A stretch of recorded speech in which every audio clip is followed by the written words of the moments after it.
"Get into my cabin, it's freezing outside," said the lonely cowboy until her move changed everything. The wind screamed across the frozen prairie, rattling the walls of Daniel Reeves's cabin as if nature itself wanted to tear it apart.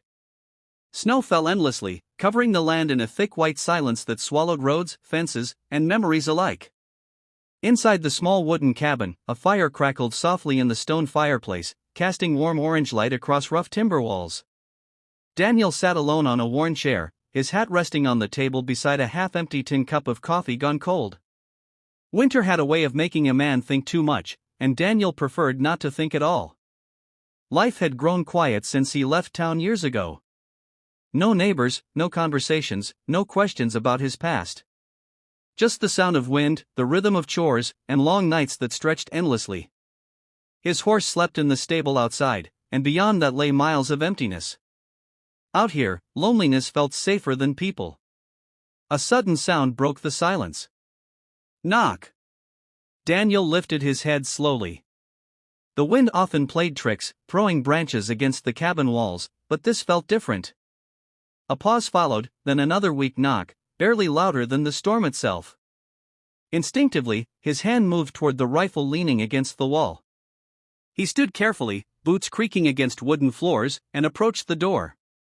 Cold air slipped through the cracks, carrying the sharp scent of snow. For a moment he hesitated. Nobody traveled in weather like this unless they were desperate or dangerous. The knock came again, weaker this time. Daniel opened the door. A violent gust of icy wind burst inside, nearly extinguishing the fire behind him. Snow swirled through the doorway, and in the middle of it stood a woman barely able to remain upright. Her coat was torn, her hair covered in frost, and her lips trembled uncontrollably. Her eyes met his for only a second before her knees gave out. He caught her just before she hit the ground. She felt weightless, frozen through to the bone. "Get into my cabin," Daniel said instinctively, pulling her inside and kicking the door shut with his boot. "It's freezing outside." He carried her toward the fire and wrapped thick wool blankets around her shoulders. Her hands shook violently as warmth slowly returned to her skin. For a long moment she said nothing, only stared at the flames as if trying to convince herself she was safe. Daniel poured warm water into a cup and handed it to her. She accepted it carefully, her fingers brushing his for a brief second before pulling away. "Thank you," she whispered, her voice hoarse and fragile. He nodded once. "Storm like this kills fast." She looked toward the window, fear flickering across her face.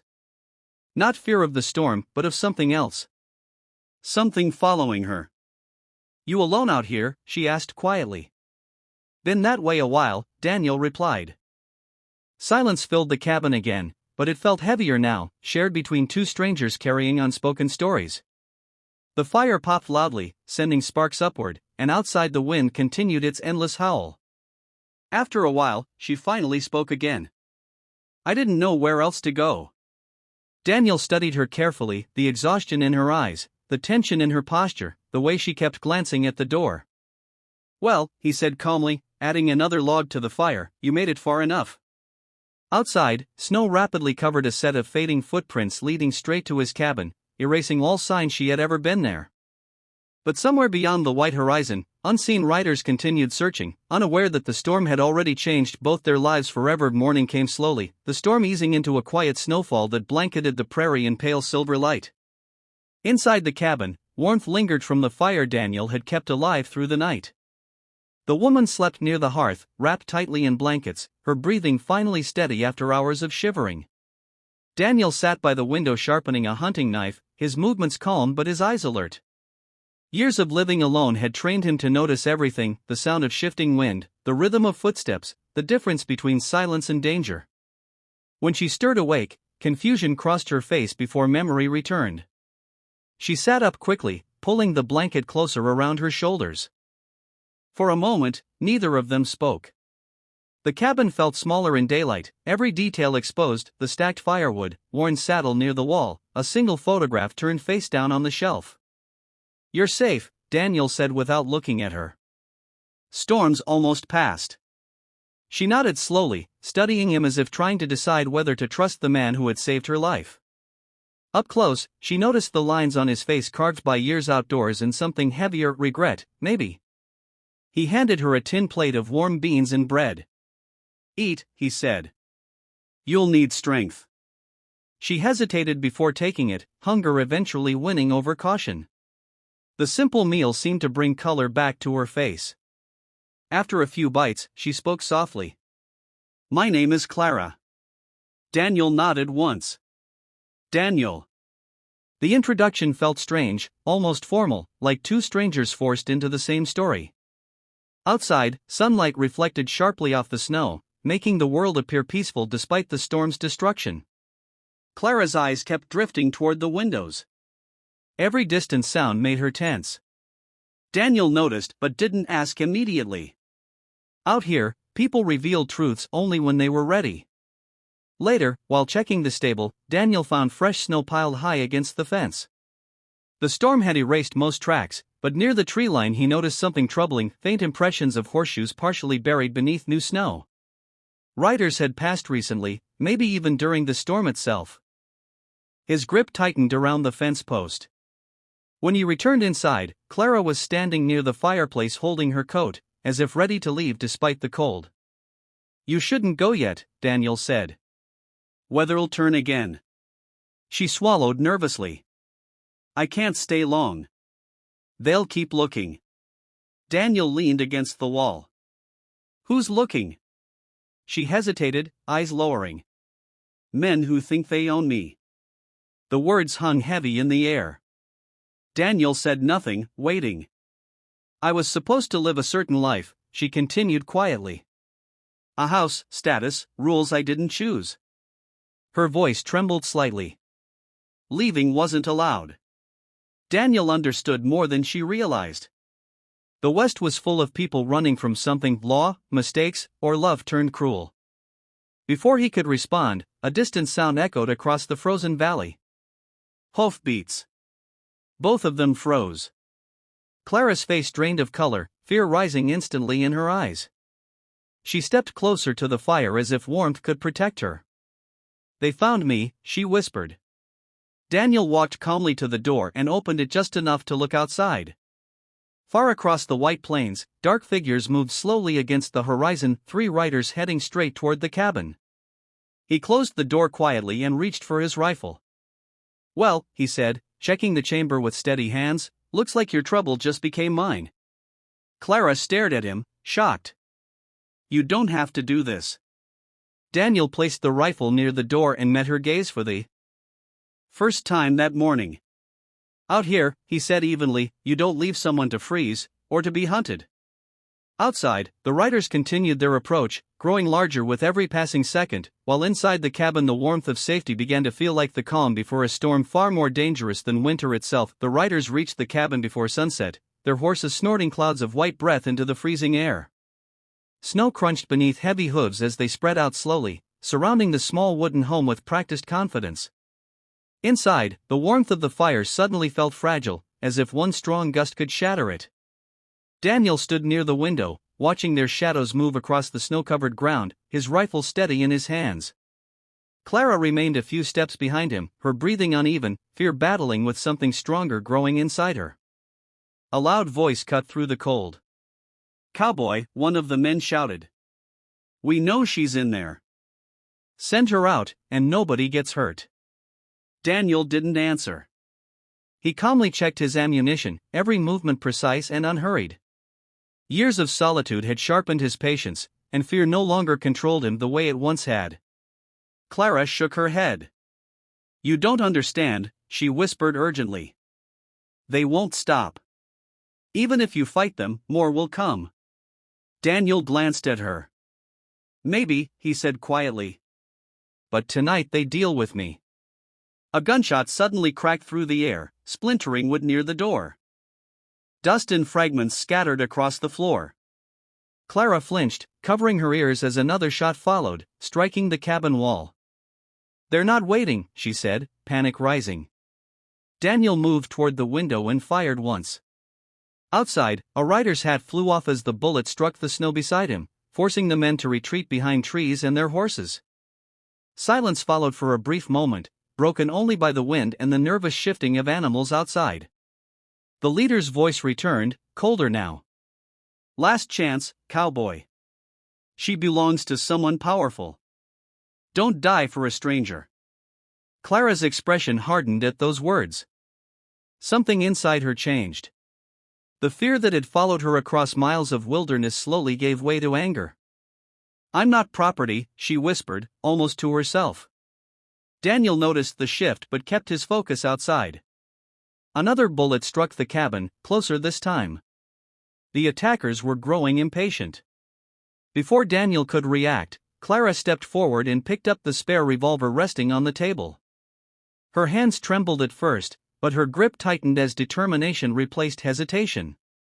Clara, Daniel warned gently, you don't have to. Yes, I do, she interrupted, her voice stronger than he had heard before. I've been running my whole life. She walked toward the door. Daniel moved beside her instinctively, ready to pull her back, but she stopped him with a steady look. I won't hide anymore. She opened the door and stepped outside into the freezing air. Snowflakes swirled around her as the riders turned in surprise. Daniel followed immediately, rifle raised, positioning himself slightly ahead of her. Tell him, Clara shouted toward the men, her voice clear despite the wind, I'm done living under his control. The leader laughed mockingly. You don't get to decide that. Clara raised the revolver. For a split second, silence stretched across the snowy field. Then she fired. The shot rang sharp and precise, striking the leader's gun and knocking it from his hand into the snow. The riders froze, stunned by her sudden courage. Daniel glanced at her, surprised. The frightened woman he had carried inside the night before was gone. In her place stood someone fierce, unafraid, and ready to fight for her freedom. Gunfire erupted again, but this time Clara didn't retreat. She stood her ground beside Daniel, moving when he moved, learning quickly, refusing to break. Together they forced the riders backward, each shot pushing them farther away from the cabin. Finally, wounded pride overcame their confidence. One by one, the men mounted their horses and retreated toward the horizon, shouting threats swallowed by the wind. Silence returned, heavier than before. Clara lowered the revolver slowly, her chest rising and falling with deep breaths. Daniel looked at her with new understanding. Everything had changed, not just the fight, but the bond formed between two strangers who had chosen, in the middle of winter, to stand together instead of alone. Night settled gently over the prairie after the riders disappeared beyond the hills, leaving behind only silence and the fading echoes of danger. The sky cleared for the first time in days, revealing countless stars scattered across the dark horizon. Snow reflected their light, turning the world pale and almost peaceful, as if the violence of the afternoon had never happened. Inside the cabin, the fire burned steadily again, its warmth wrapping around Daniel and Clara as exhaustion finally replaced adrenaline. Clara sat near the hearth, staring into the flames with the revolver resting beside her. Her hands were no longer shaking, but her thoughts clearly hadn't found rest. Daniel poured 2 cups of coffee and handed one to her without speaking. For a while, they simply listened to the crackle of burning wood. They'll come back, she said quietly.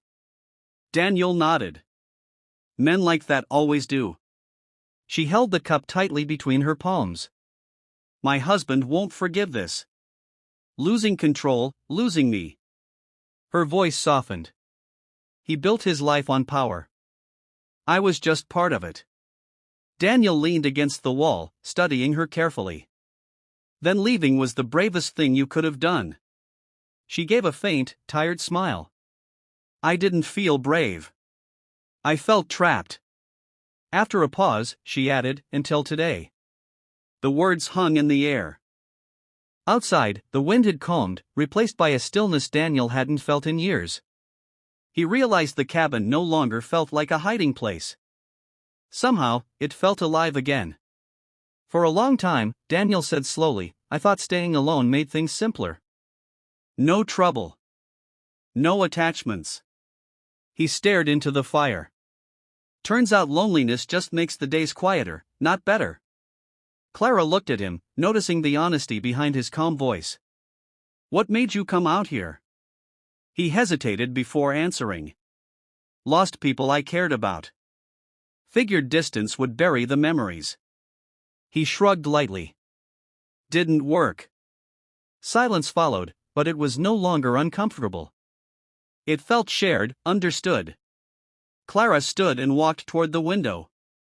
The moonlight illuminated the endless snowfields stretching beyond the cabin. Somewhere out there waited danger, but also freedom.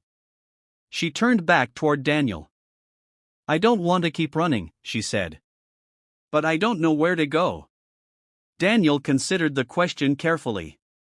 For years, he had lived without plans beyond the next sunrise. Now, for the first time, the future felt open again. There's a valley west of here, he said. Hard to reach. No towns, no lawmen looking to please rich men. Good land if someone wanted a fresh start. Her eyes softened. You've thought about leaving? Not until now, he admitted. The firelight flickered between them, carrying an unspoken understanding neither rushed to define. Survival had brought them together, but choice would decide what came next. Outside, a faint glow appeared along the horizon as dawn slowly approached. The storm had finally passed, leaving the air clear and sharp. A new day waited just beyond the mountains. Clara picked up her coat, stronger now, no longer the frightened woman who had collapsed at his door. If we leave, she said carefully, we leave together. Daniel placed another log onto the fire, watching sparks rise toward the chimney before answering. Together, he agreed. Morning light soon filled the cabin, touching every corner with quiet promise. The lonely cowboy who once expected nothing from the world now prepared to ride beside someone who had changed everything, not through rescue alone, but through courage, trust, and the decision to stop running from life. Outside, two horses waited in the fresh snow, facing west toward an unknown future that, for the first time, didn't feel empty.